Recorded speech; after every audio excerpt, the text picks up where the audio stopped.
एक दिन सवेरे सवेरे मैया माखन चला रही थी। लाला की माखन की ध्वनि सुनकर के नींद खुली है। एकदम लाला उठो। मैया ने देखी छोरा उठ गए, अगर जाते नजर मिली और मैं हंसी तो घर के बर्तन सब टूट जाएंगे। लाला आयो, मैया की पीठ पे लद गो और इधर ते कंधाते मुंह डाल के बोलो मैया ता। मैया इधर देखे, फिर मैया ता, फिर इधर देखे, मंदी मंद मुस्कुराए, हाथ घुमाए के बैठाओ गोदी माऊ और रस्सी पकड़ाई दी और माखन की मटकी चलवाने लगे। बोलो मुंह भूख लगी बहुत जोर की। अरे अभी भोग लगने दे नारायण को, फिर भोग लगाऊंगी तो को खवाऊंगी फिर। लाला बोलो मैया तेरे नारायण में ही तो हूं। नारायण भैया भूख लगी, कौन तो नारायण पैदा करेगी तू। और ऐसा नहीं बोलते, ज्यादा भूख लगी है तो मेरा दूध पी ले। मैया दूध पिवाने लगी। थोड़ी देर में मैया के आंचल ते मोहरों निकाल के लाला बोलो मैया एक पीस तुमसे पूछनी, एक शंका है गई मोह। मैया बोली सवेरे सवेरे लघु शंका हुए, दीर्घ शंका हुए, जी कौन सी शंका तेरे मोहड़ा में ते पैदा हुई है महाराज। बोले एक शंका है गई मोकू। का शंका है गई? तू जी बता, तो को पूत प्रिय है कि तो को दूध प्रिय है? मैया बोली लाला मोको तो पूत ही प्रिय है, मेरो बालक मुंह ना पर प्रिय दूध। साची? हाँ ठीक, वाह मेरी मैया बहुत अच्छी। क्या दूध पीवन लगो। 5 मिनट निकले होंगे कि सामने कढ़ाई पे दूध उबरवे लगे हो और उबर के अग्नि पे गिरवे वालों की मैया ने लाला को मोहरों निकालो छाती ते और भगी दूध चलावे और कढ़ाई पे दूध चलाई। लाला नीचे परोयो, पहले तो औंधा सो, अभी तो गोदी में था, ऐसा मुंह फैलाया उसने खींच गो। मैंने पूछी आती और बोली पूत प्रिय या मुंह मैं बिल्कुल प्रिय ना हूं। लाला उठो एकदम गुस्सा में, भीतर गए कमरा में, किवाड़ कर लीनी बंद। वो कमरा में घड़ा रखे बहुत सारे लटक रहे। मैया जब बड़ी खुश होती तो कन्हैया का हाथ पकड़ के ले जाती। ये देख तेरी चाची का घड़ा, ये देख तेरी मामी का घड़ा, ये देख तेरी ताई का घड़ा, ये देख तेरी भौजी का घड़ा। लाला ने लिया एक ईंटा, ऐसा मारो कि चाची सीधी नीचे टपक गई। सारे घड़ा फोड़ डाले नीचे से, ऊपर का मोड़ो लटक रहा, नीचे सबने खानदान ने फांसी पर चढ़ा दी। और जब कमर तक दूध दही घी से कमरा भर गो, ठाकुर जी बूराते भरगो, ठाकुर जी खुद कूद गए तो भगवान के मधुर शरीर का स्पर्श होते ही पंचामृत बन गया। भगवान ने पुकारा आओ काक पिक शुक कपी आगम्यताम हनुमान जी, तुमने पत्ते खा के सीता जी की खोज की थी, आओ मैं तुमको आज दिव्य रस पिलाता हूं। सुखदेव जी गंगा किनारे बैठकर परीक्षित से कहते राजन उस दिन हमने श्री कृष्ण के हाथ से वो क्या पंचामृत पिया कि हमारी चोंच ऐसी मीठी हो गई, जब उससे भागवत बही तो भागवत भी मधुराती मधुर है। थोड़ी देर में मैया ने दरवाजा खटखटाया, ए द्वार खोल द्वार खोल। लाला बोलो हनुमान जी पधारो।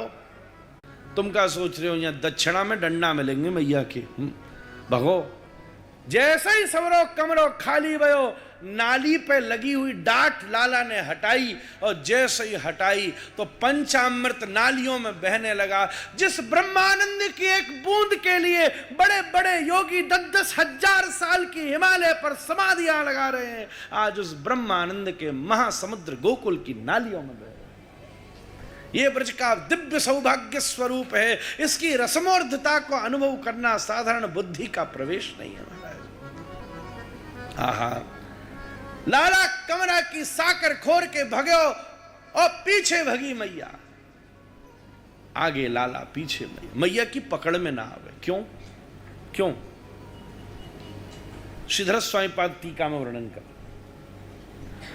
परमात्मा के पीछे अधर्म होता है, भगवान का छाती धर्म है और पीछे अधर्म है, ऐसा कहते। इसलिए कई संत ये भी कहते थे कि ये ठीक नहीं है, अधर्म का नाश हो।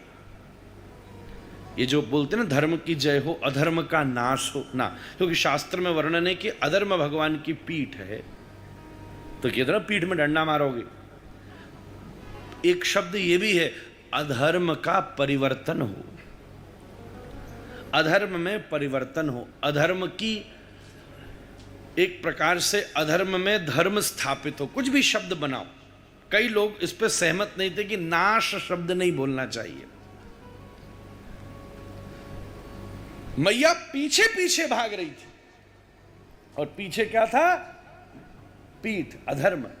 अधर्म के मार्ग से परमात्मा पकड़ में नहीं आ सकता। दौड़ते दौड़ते दौड़ते दौड़ते दौड़ते दौड़ते स्थिति ये हुई कि भगवान ने सोचा मैया कहां गई, मैया छुप गई। तो लाला आगे जाके मुड़ा, देखूं तो सही मैया कहां है। और जैसे ही मुड़ा तो ठाकुर जी का सामने का स्वरूप धर्म है। जैसे ही धर्म देखा, मैया एकदम खंबाते निकल के लपकी और लाला धर लिया महाराज। तुम अधर्म के मार्ग से परमात्मा को पाने की कोशिश करो, पर भगवान पकड़ में नहीं आ सकते, दूर ही खड़े रहेंगे। पर धर्म के मार्ग से जाओ तो भगवान निश्चित रूप से कृपा करेंगे। अब मैया ने बांधने की कोशिश करी। जब रस्सी लाती दो उंगल छोटी, जब रस्सी लाती दो उंगल छोटी। लाला कहता मैया मैं मुक्त ब्रह्म हूं, मेरा बंधन संभव नहीं है। मैया खींच गई, बोले सच्ची बात है, ये तो नाटक है ना, मां तो तू नाटक के लिए बोलता है, वो मैया क्या जो बच्चे को बांध ना सके? अच्छा नहीं नहीं नहीं, ऐसा नहीं कहे, मैं तेरा ही बाल, फिर काय बात का बालक अगर मैं शासन नहीं करूं, ले ले बांध बांध बांध। ऐसा भावुक किया मैया ने कि पहले लाला मोटे मोटे रस्सा ते ना बंध रो, अब पतली सूतरी ते बंध गो महाराज। कहने का मतलब धर्म भगवान को प्राप्त करा सकता है, पर एकमात्र प्रेम है जो भगवान का तुमसे बंधन कर सकता है। ठाकुर जी का नाम दामोदर पड़ गया। वृक्ष गिरे तो नलकुवर मणिग्रीव ने प्रकट होकर भगवान की स्तुति करी। वाणी गुणानुकथने श्रवणो कथा। इतना ही बहुत है बस। इसके आगे की पंक्ति अभी न भी पकड़ो, वो कठिन है।